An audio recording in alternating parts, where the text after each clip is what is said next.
Weston. It's very good to have you here, and I hope that the people that have checked in are. Sorry, let me just get this off my screen. Horrible thing here. I'm sorry for that. Nathan is the author of Peterson's Field Guide to Bird Sounds, published in 2 volumes, the Eastern and the Western, back in 2019. He's an avid bird sound recordist and videographer. He's the author of the bird sound blog, earthbirding.com. Check that website out. It's pretty fascinating. I've done that. He's a board member of the Bird Conservancy of the Rockies. He's an author of the Colorado Birding Trail and former editor of the journal Colorado Birds. He teaches writing and rhetoric at the University of Colorado in Boulder, from where he is going to address us tonight, I believe. So Nathan, thank you very much for giving us your time.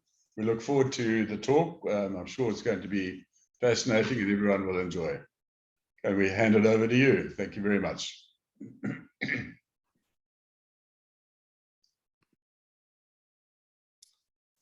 Thank you so much. Can you see my slides?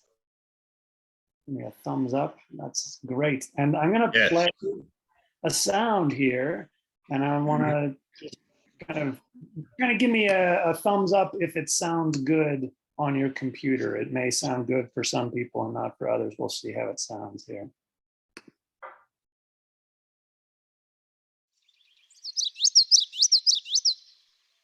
Witchetty.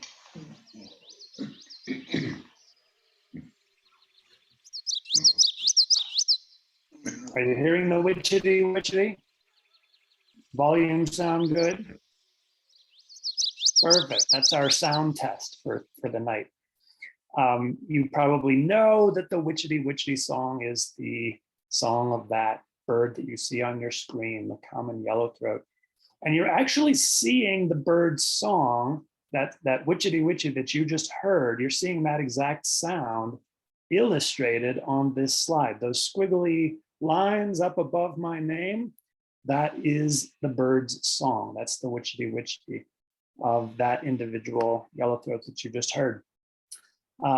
So this image here is called a spectrogram, and it is a computer-generated graph of the sound. I mention this because people sometimes want to know, how did I write a field guide to bird sounds?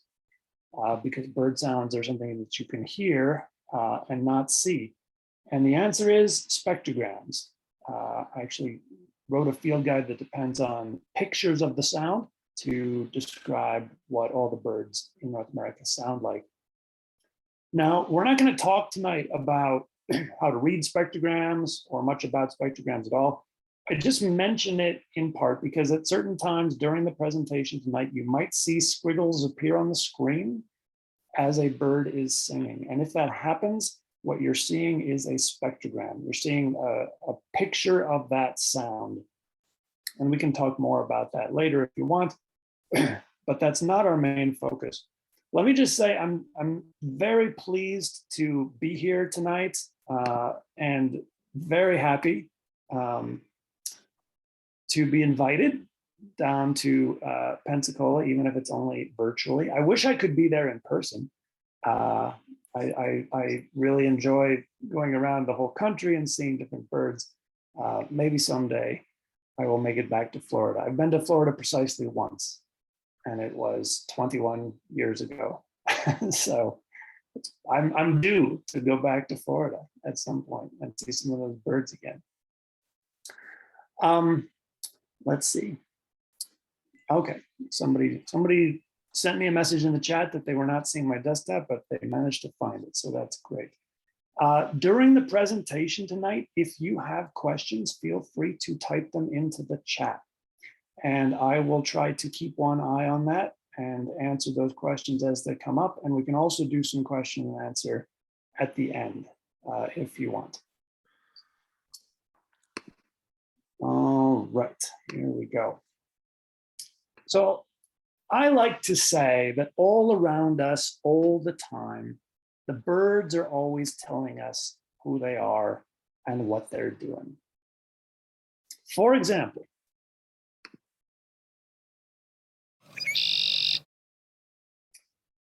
that bird just told you that it was a red-winged blackbird. It also told you that it was a male. It also told you a few other things, but we'll get to that in a minute.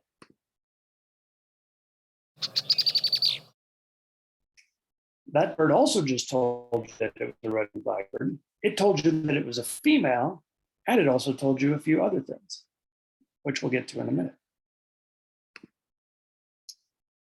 We can actually learn the language of the birds. We can learn what birds are saying to one another when they are making all these different songs and calls. So for example,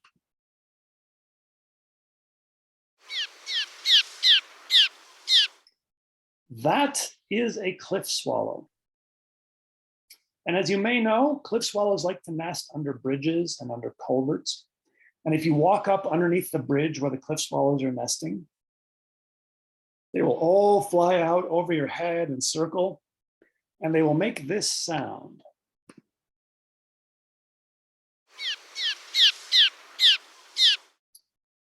Because that is the sound in cliff swallow language that means danger. But cliff swallows have other words in their language as well, like this one.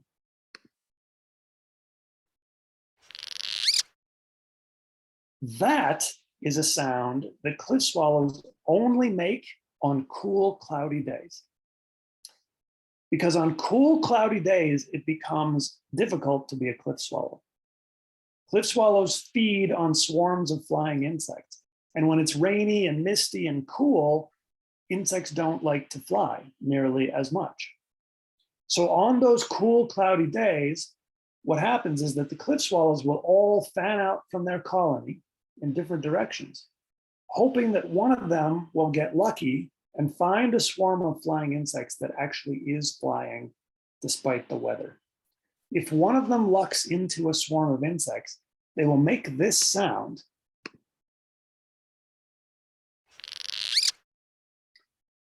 And that sound will immediately recruit all the other cliff swallows within earshot to come as quickly as they can and take advantage of that swarm of flying insects while it is still on the wing.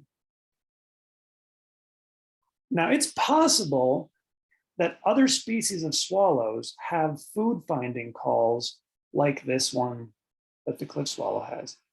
But if other species of swallow have such calls, we don't know about it. The only reason we know what this word means in cliff swallow language is because there was one researcher who kept going back summer after summer to study the same cliff swallow colony in Nebraska for 25 consecutive years. And somewhere around year 14 or so, they discovered this call and they did an ingenious set of experiments to demonstrate what it actually means and how it functions for the cliff swallows. The vast majority of North American birds and the vast majority of birds worldwide have not been studied that well. This is actually one of the things I really like about studying bird sounds, is that whenever you are studying bird sounds, you are standing very, very close to the frontier of human knowledge. There is so much we don't know, even about common birds that are common in your backyard. And we're going to talk more about that later tonight. In my field guide, the words "more study needed" appear over and over again, many, many times, because there's just not that much that we know about a lot of bird sound. I like to say that it is much, much easier for you to go out in your backyard and record a bird sound that's never been recorded before than it is for you to pick up a camera and go anywhere in the world and take a photo of a bird that's never been photographed before. That's one of the beautiful things about bird sounds. Now tonight, we're gonna focus on what birds are saying to one another. And we're gonna focus on a few species that actually have been well studied so that we actually do have a pretty good handle on what they are saying to one another. And we're going to start with this pair of red-winged blackbirds that you already met earlier tonight. And actually, we're going to come back to the red-winged blackbirds more than once. First of all, because red-winged blackbirds have been well studied and we do have a good handle on their vocal communication, but also because red-winged blackbirds are hands down the most interesting birds in North America from a vocal communication standpoint. There is an awful lot that they are saying to one another. They have a lot going on. One of the things that you may not be aware of is that red-winged blackbird, males and females, when they're a mated pair, they sing a duet with one another. You've probably heard it hundreds of times if you've ever spent any time near red-winged blackbirds, near a marsh where red-winged blackbirds are breeding. And yet you probably didn't recognize that you were hearing a song duet. Because the male sings this characteristic song that you're probably familiar with, Konkari. And the female song is very different. It's like a cheer. Not only that, but when they're duetting, they don't start at exactly the same time. The male starts first. He starts singing his Konkari song. And halfway through his song, the female starts singing. So he starts, they overlap for a second in the middle, and then she finishes it out. And another reason why you might not have recognized that this is a duet is because those two birds might not be sitting right next to one another on the branch when they're singing like this. They could be 5 feet apart, they could be 50 feet apart. The male might be up where you can see him, the female might be down in the reeds, down near the nest in hiding. But if you are consistently hearing this pattern, where the male's konkari song is consistently interrupted by the female's cheer, then you are hearing a duet by a mated pair. And it sounds like this.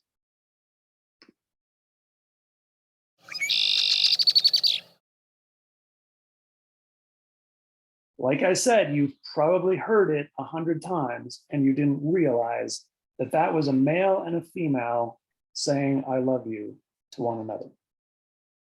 If you're doing breeding bird survey work or breeding bird atlas work, this is actually very useful information because it allows you to identify the difference between just a male and female and an actual mated pair.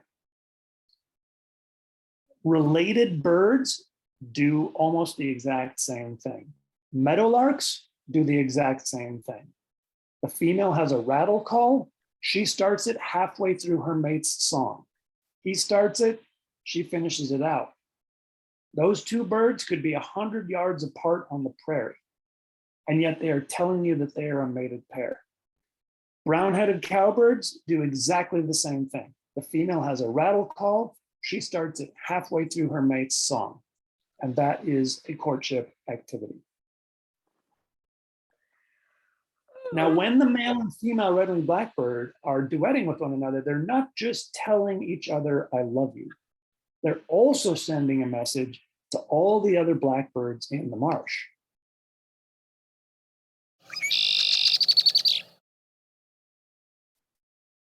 They're saying, I'm taken. Or more specifically, they're saying, my mate is taken. Because male red-winged blackbirds will have a harem of females that they mate with, and they will defend those females against other males, but the females will also defend their mate, their male, against other females. So when they're singing like this, they're actually saying this territory is occupied by a mated pair. There's a male, there's a female, and there's no room for interlopers. Male red-winged blackbirds actually have two different kinds of songs. The one that's much more common is the familiar konkari that we just heard. But they also have another song that's heard much less frequently. It's called the flight song because it's almost always given in flight. And we're not entirely sure what the flight song means, but here's our best guess.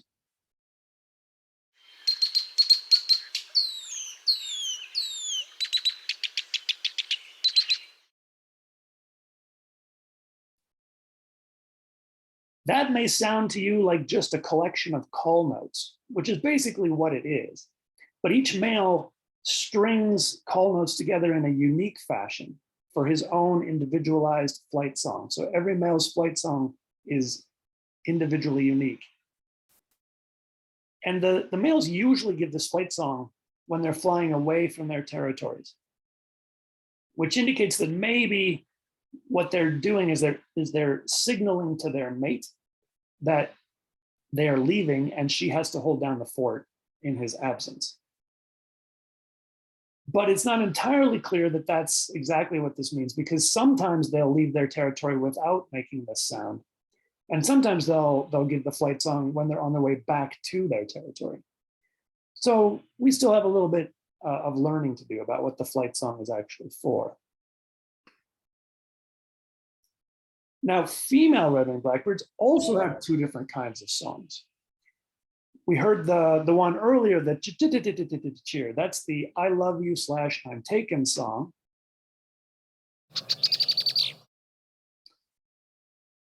And that's the one that she uses to duet with her mate. But she also has a more aggressive song that she will use when she's trying to drive another female away from her territory.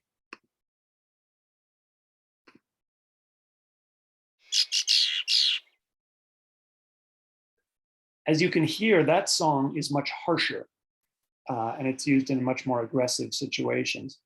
Now, female red-winged blackbirds can run the gamut. They can express the entire emotional range in between I love you and get out of my territory, because they can mix and match the sounds from those two different kinds of songs to cover emotional states that are in between.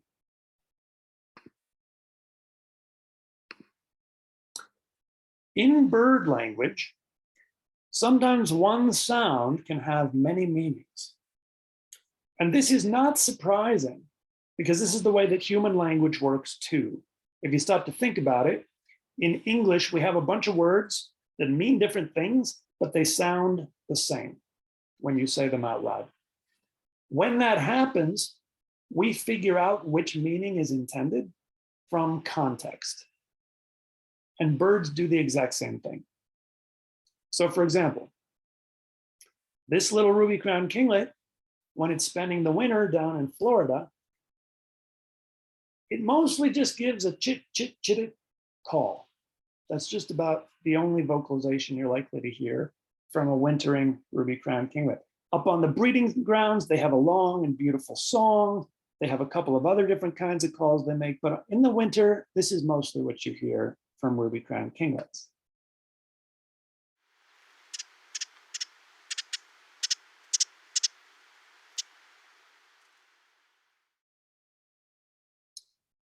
And that little sound, that chit-it sound, has to perform multiple functions. It's an alarm call, so it will warn of danger. But it's also a contact call, so that individuals can keep track of one another when they're foraging in a flock. And sometimes it's actually used to recruit other birds to come mob an owl.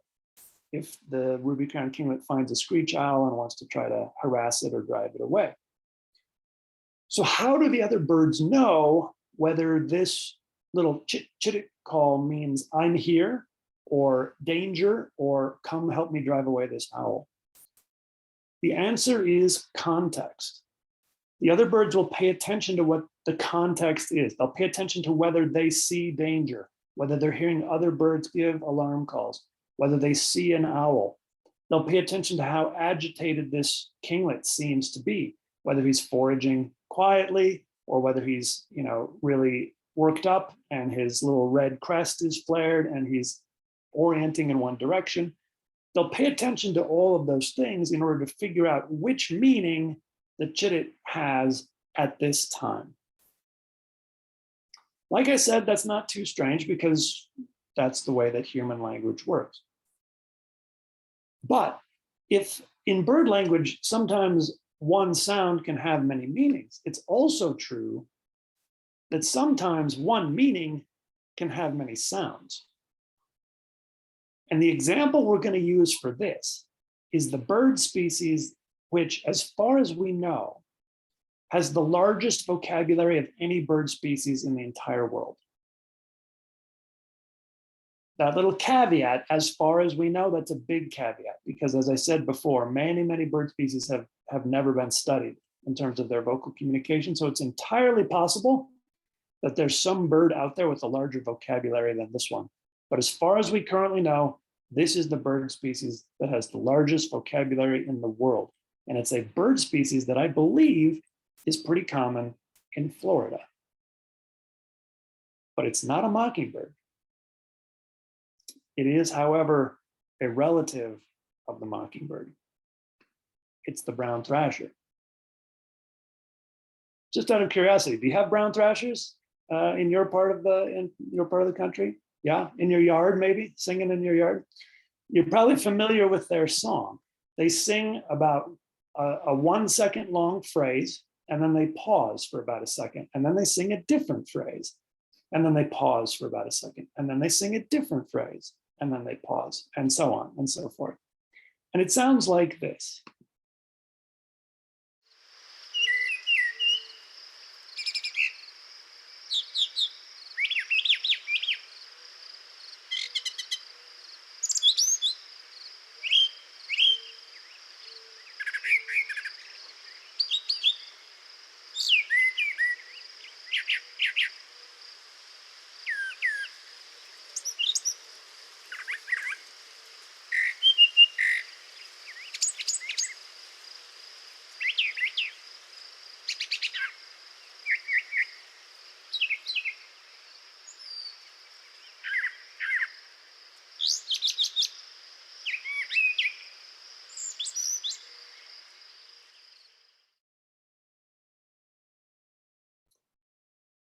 Now, you just heard a brown thrasher sing for 40 seconds without repeating itself.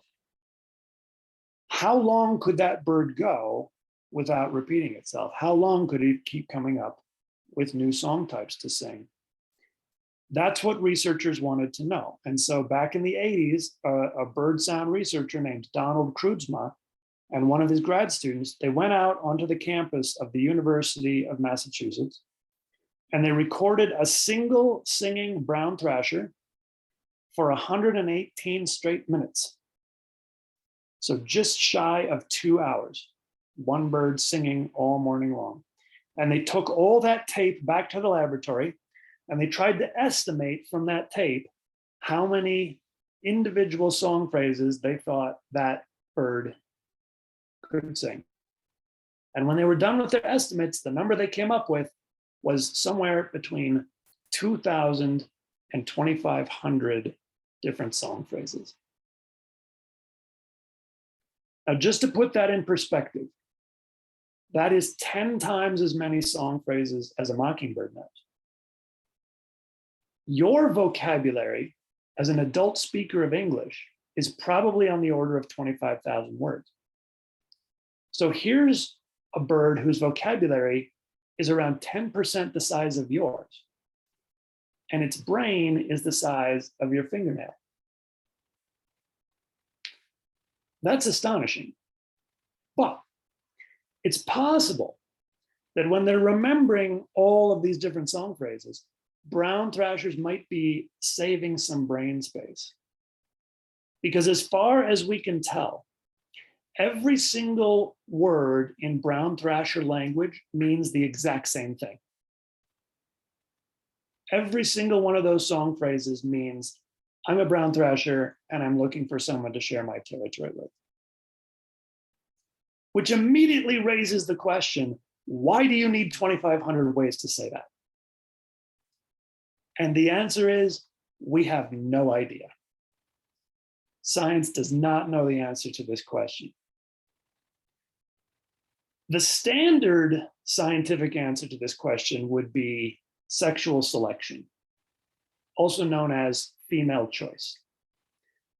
The basic idea being that somewhere in the evolutionary history of the brown thrasher, females developed a preference for males who did not repeat themselves. And therefore, the males with the larger vocabularies were the ones who found mates, and they were the ones who passed their genes on to the next generation. And over time, the vocabulary grows larger and larger. The only trouble with that explanation is this. If you think about what it would actually take for a female brown thrasher now to tell the difference between the male at one end of the block who sings 2,200 song phrases and the male at the other end who sings 2,500 song phrases. In order to tell that difference, that female is going to have to listen to them both for hours, if not days, and remember every single thing that came out of both of their mouths so that she can catch on when one of them starts to repeat himself. We are pretty sure the females are not putting in that much effort. The vocabulary would seem to have grown larger than the capacity of the female to perceive the actual number. So how did the vocabulary get that big and what keeps it that big? Because presumably it's a lot of work to learn that many song phrases and then sing them all. The short answer is we don't know. But here's a super common bird that lives in your backyard or a lot of people's backyards. And here's a fundamental question that we don't know the answer to. This question could be answered if somebody had some time on their hands and some dedication and wanted to get some recordings and try to hash out answers to this kind of thing. This, again, is what I love about bird sound study. Even common birds like robins and brown thrashers, there's still so much we don't know. And fascinating big questions, too. They could be answered with people like you going out with your cell phone and recording in your backyard. Now, I told you that sometimes in bird language, one sound can have many meanings. And sometimes one meaning can have many sounds. And sometimes it's complicated. And for this, we're going to come back to our old friends, the red-winged blackbirds. This time, we're going to focus on the call notes instead of the songs. Now, when male red-winged blackbirds are in their breeding colony in the marsh, if they're not doing something specific, if they're not feeding or nest building or flying, chances are they're sitting up on top of a cattail stalk, looking around and giving a call note every couple of seconds. And those call notes usually sound something like chuck, but some of them are going to sound whistled like seer. And these chuck and seer calls are what we call the alert calls. And each individual male red-winged blackbird knows between 12 and 20 different alert calls. Here's a sample of what some of those alert calls might sound like.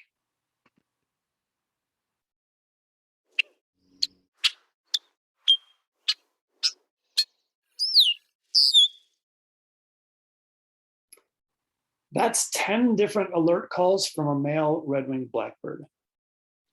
That might be half of that individual's vocabulary of alert calls.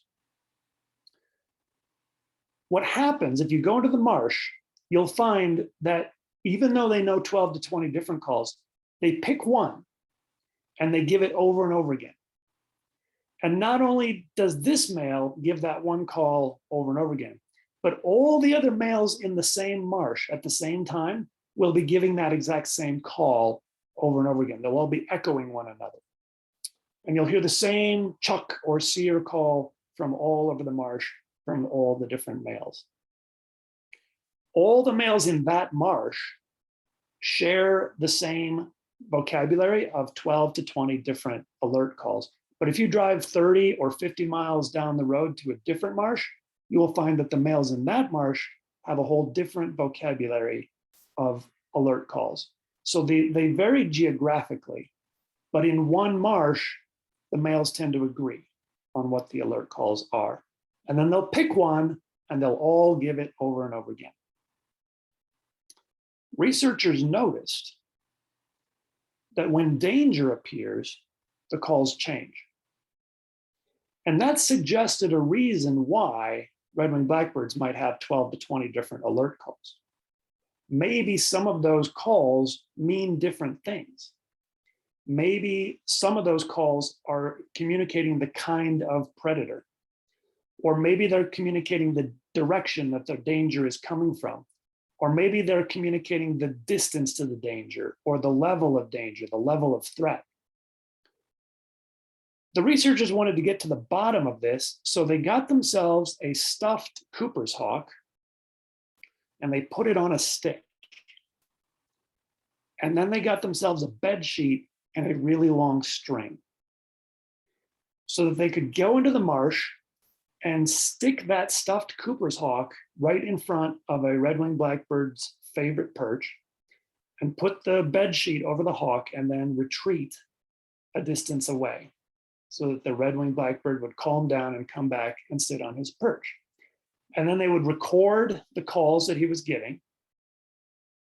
And then at a certain point, they would whip that bed sheet off. And from the perspective of that male red-winged blackbird, it would be like a Cooper's hawk just suddenly appeared right in front of him. And then they would record what calls the male gave before and after he saw the hawk. So for example, let's say that before the hawk shows up, all the males in the marsh are giving this call. One male gives it, another one echoes it, another one echoes. They whip that bed sheet off, the hawk appears.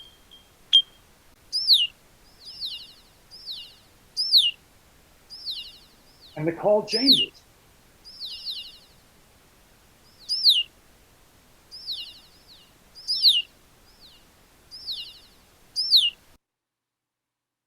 They noticed that the first male to see the hawk would change its call. And then immediately all the other males within earshot would change to the exact same new call. So they thought, well, maybe that seer call, maybe that means Cooper's hawk. So they tried it again, different male. Let's say that before the Cooper's hawk shows up, all the males are giving this call. The researchers whip off that bed sheet.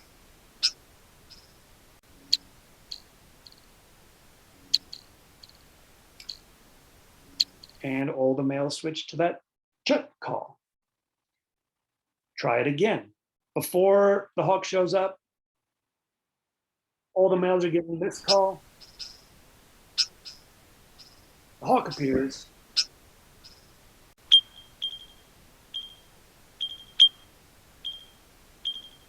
And they switched to that call. And what they realized as they did this experiment over and over again is that it didn't matter which call the male red-winged blackbirds switched to when the hawk appeared. What mattered was that they switched calls. In other words, it is the switch in calls that carries the message. Any call in red-winged blackbird language, any call repeated over and over again means all clear. And any switch from one call to another means danger. The individual words in this language are completely meaningless. And the message is sent only by the syntax, which is the relationship of those calls to one another in time. When I found out about this, it blew my mind. And this remains my favorite little tidbit about bird language because it reminds me that birds are not like humans, that they have an entirely different way of communicating in sound than we do.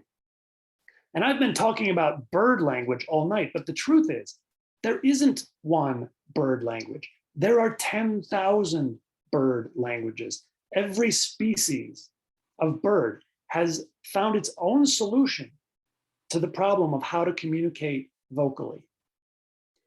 And many of them have come up with ingenious solutions that are completely different from the way that you and I communicate with sound. I love this because it reminds me how diverse and how unexpected the natural world can be. That brings me to the book that I wrote, the two books that I wrote, the Peterson Field Guide to Bird Sounds of Eastern and Western North America. I wanted to create a dictionary for the language of the birds so that you could figure out what the birds are actually saying.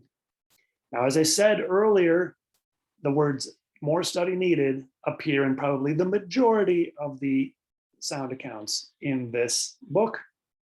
But whenever there is something that we do know, I tried to represent it faithfully in terms of what that sound actually means. Another thing I wanted to accomplish by writing this book was to give us a standard vocabulary to describe what we're hearing. We already have a standard vocabulary to describe what we see. We have a standard vocabulary to describe what birds look like. We all agree on the names of the colors, for example. We agree on the names of the parts of the bird. We also agree on the names of the visual patterns. For example, we agree on the difference between a spot and a stripe. And other than the colors, a lot of this language was a language that you had to learn when you became interested in birds. In fact, they have a whole opening section of every field guide has that picture of the bird with all the parts labeled. And non-birders don't know the names of all the parts of the bird, but we all agree on where the rump is and where the crown is. And what that means is if you sit down and write a detailed description of a bird you saw in words, I should be able to read your description and figure out what bird you saw. There's no reason we can't do the same thing for sounds. It's just that we haven't agreed on what language we're going to use to describe what we're hearing.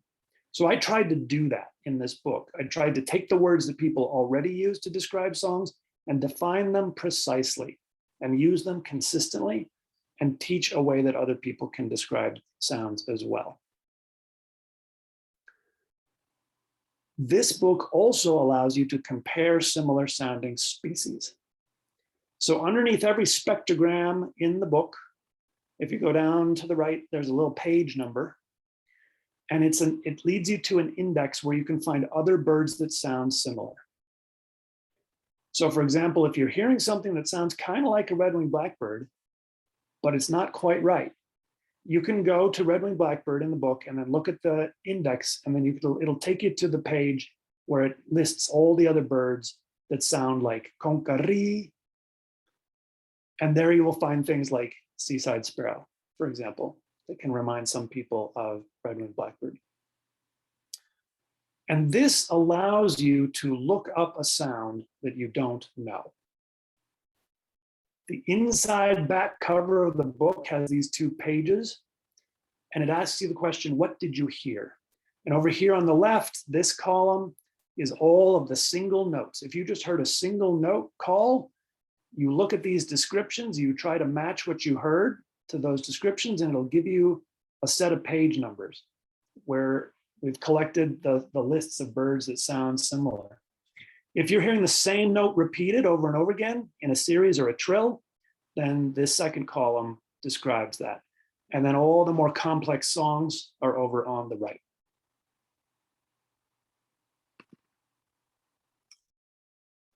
Nowadays, one of the really exciting things that we can do is we can use apps on our phones to record birds and create spectrograms and even automatically identify what the phone is hearing. So I'm going to talk briefly about a couple of apps that I use. One of them is called Song Sleuth, and this is now a free app. And I really like it because it will create a real-time scrolling spectrogram of whatever the phone is hearing. So if I held my phone up right now with Song Sleuth on it, it would be scrolling. This picture would be scrolling on the screen, and you see the spectrogram of my voice. If I hold my phone up to a singing bird, the singing bird will sign its name right on my phone. I can get a picture of the sound right as soon as the bird sings, and then I can just press it to stop it and freeze it and capture that image, or I can hit that record button and record it. And then I can have that recording to look at or listen to later or to upload to eBird. Song Sleuth also attempts to automatically identify the birds for you. It's not great at that. So I don't use it for that. I just hit cancel when it tries to prompt me to automatically identify the birds. But I love it for its spectrograms and its recording. So if I want to record a bird song, or if I want to see a bird song on the screen, I use Song Sleuth. What you can do if you create a picture of the bird in your yard is you can actually take that image and then open up the Peterson Field Guide to Bird Sounds, and then you match an image to an image. And it takes audio identification and turns it into a visual matching exercise, which is how field guides have always worked. And for a lot of us that are much better with our eyes than with our ears, this can be a lifesaver and a game changer. Also, if you're like me, your high-pitched hearing is not so good, and it's probably getting worse every year. I'm already wearing hearing aids, and they don't work as well as I wish they did. So I have trouble hearing high-pitched bird sounds, and I have trouble hearing sometimes the high-pitched parts of a bird song. So sometimes I hear something and I think I'm probably missing some notes. I'm probably not getting the whole thing. And so I pull out my phone, because my phone has better ears than I do. And I can often look on the screen and see the whole shape. I can see the notes that my ears can't hear. And that is a lifesaver for me. Before we get to the website, the other app I should mention is Merlin. Some of you are probably familiar with Merlin. It's a free app from the Cornell Lab of Ornithology. And now there is a feature called Merlin Sound ID. So you can go into Merlin and you can hit Sound ID, and the phone will start listening to all the birds around you. And as soon as it hears something that it thinks it recognizes, it will pop a name up on the screen. So if you go out into the woods and you've got cardinals and Carolina wrens and red-bellied woodpeckers all calling around you, you can hold up Merlin and turn on the app, and sure enough, it'll pop up Carolina wren. And then as soon as the cardinal sings, it'll pop up right underneath Carolina wren. It'll say northern cardinal. And then right underneath that, it'll say red-bellied woodpecker as soon as it hears that. Now, Merlin is not perfect. It can currently only recognize 450 species. And it does make mistakes. The most common kind of mistake it makes is that it hears something and just doesn't pop it up on the screen at all. It just ignores certain species sometimes because it's not sure. So it just doesn't say anything. And then other times it'll tell you the wrong bird. It'll tell you something is there when it's definitely not there. But Merlin is getting better. And the way that Merlin is going to continue to get better is by hearing more bird sounds from all around the country. So when you record a bird on your smartphone, and then you upload that recording to eBird on your eBird checklist, that recording goes into the Cornell library, the Macaulay Library, and it becomes available for Merlin to listen to, and the artificial intelligence can hear more bird sounds and get better at recognizing them. So for example, if you want Merlin to be better at identifying the bird sounds of Northwest Florida, Merlin needs to hear more bird recordings from Northwest Florida. And you can contribute those just by putting Song Sleuth or another app on your smartphone and walking out into the woods.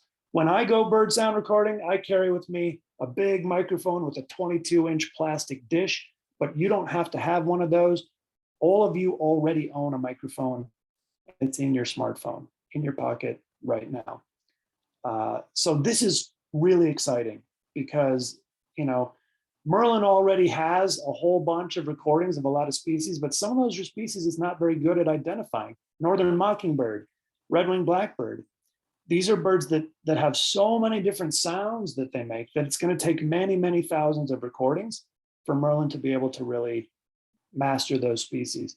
So if you record the mockingbirds in your yard or the red-winged blackbirds in your local marsh, you can help make this tool better for everybody. I see a question in the chat from Steve. I will get to that in a little bit. We're almost to the end of everything else I want to talk about here, I just want to talk briefly about the website, petersonbirdsounds.com, where you can listen to 7,500 bird sounds that accompany the Peterson Field Guide book. This website is free for everybody to use. No purchase of the book is necessary. You can go there and you can listen to these 7,500 bird sounds whenever you want.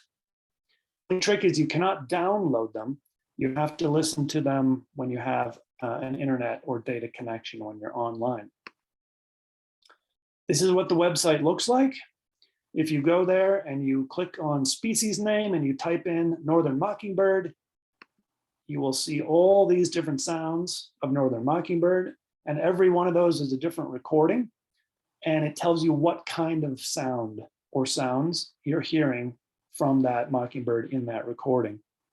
And if you click on one, then that individual recording will pop up like this, and you can hit play, and that spectrogram will scroll past your screen as you hear the bird sound play.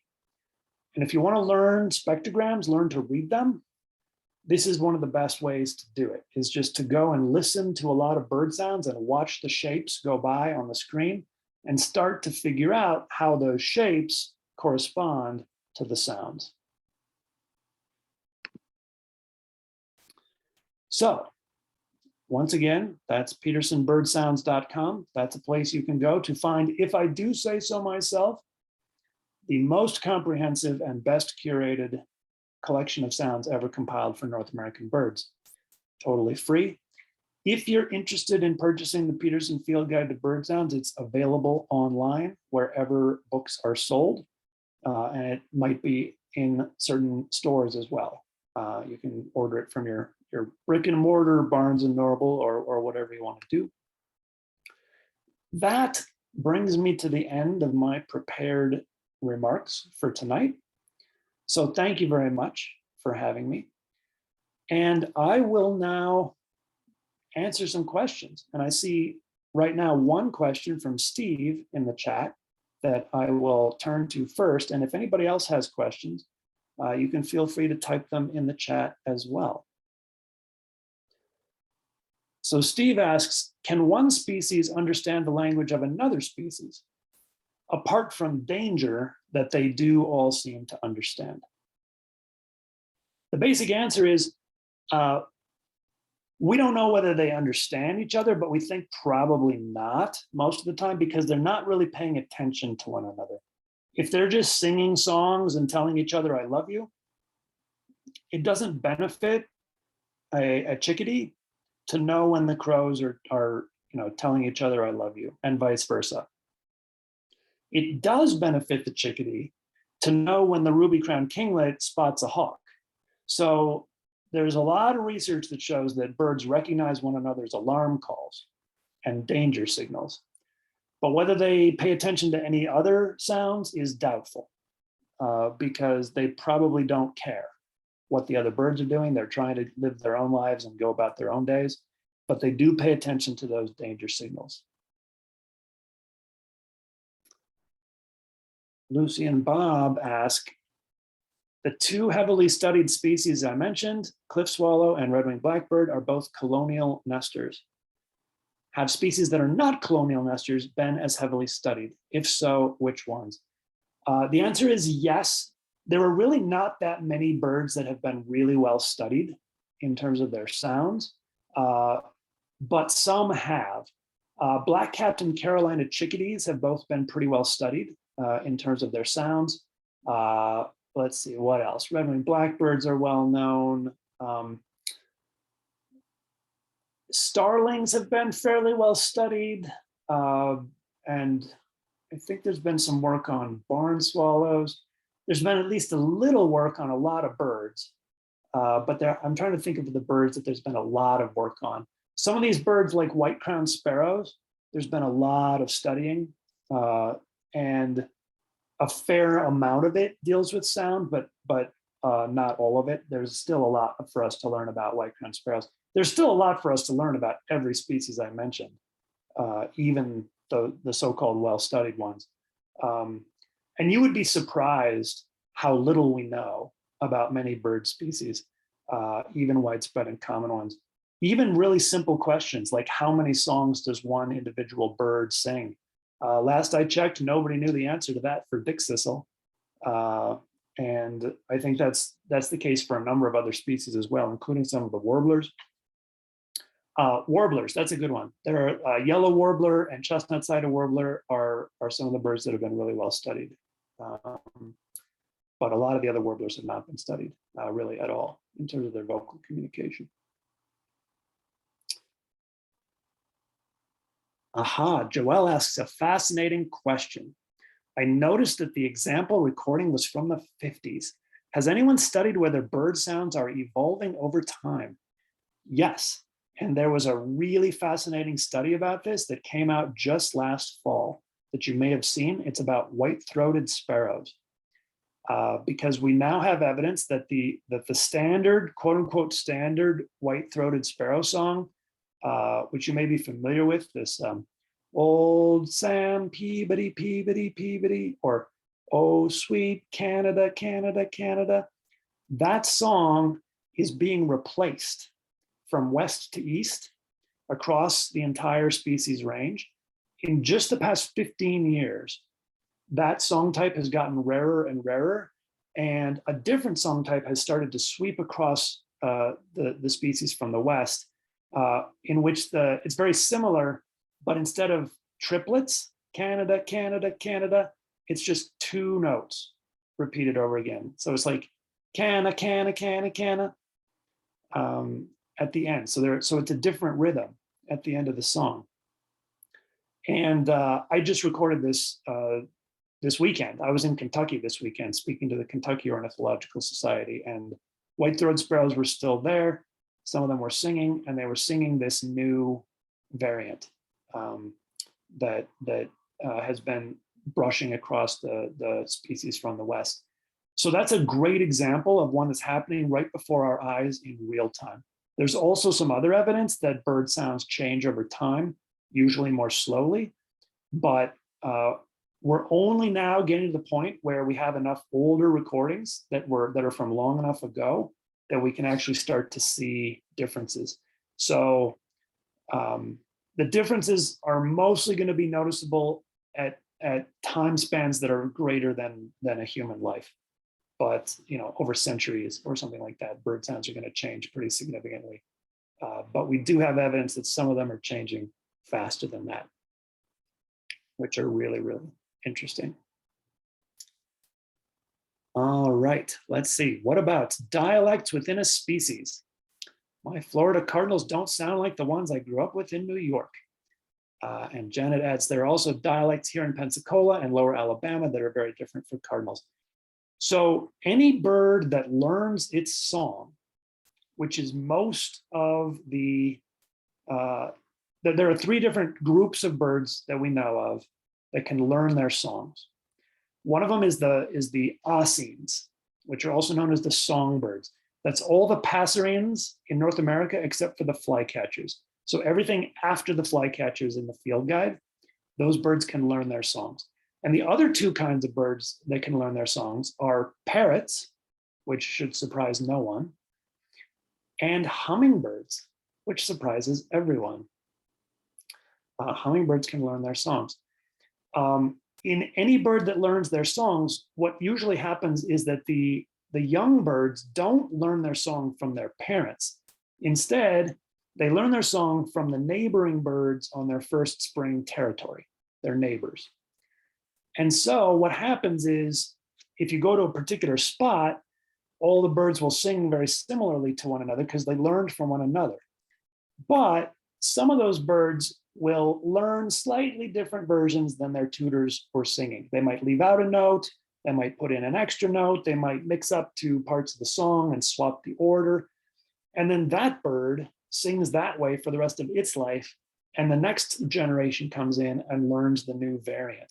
And over time, these small changes accumulate into what we call local dialects.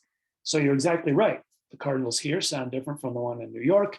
There are going to be probably multiple different cardinal dialects just in Northwest Florida. And then across the entire range of the species, there's going to be a lot of variation.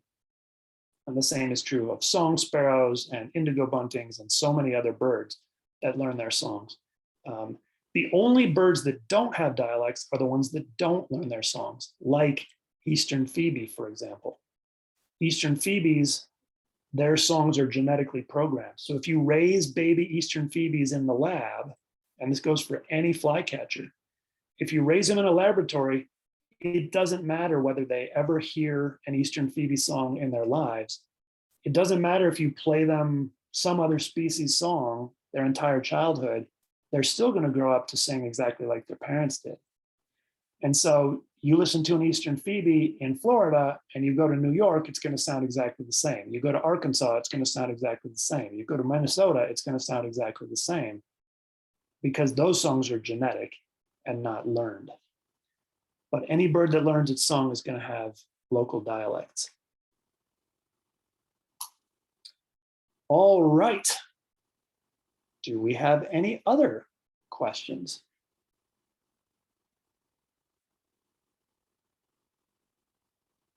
What are you doing?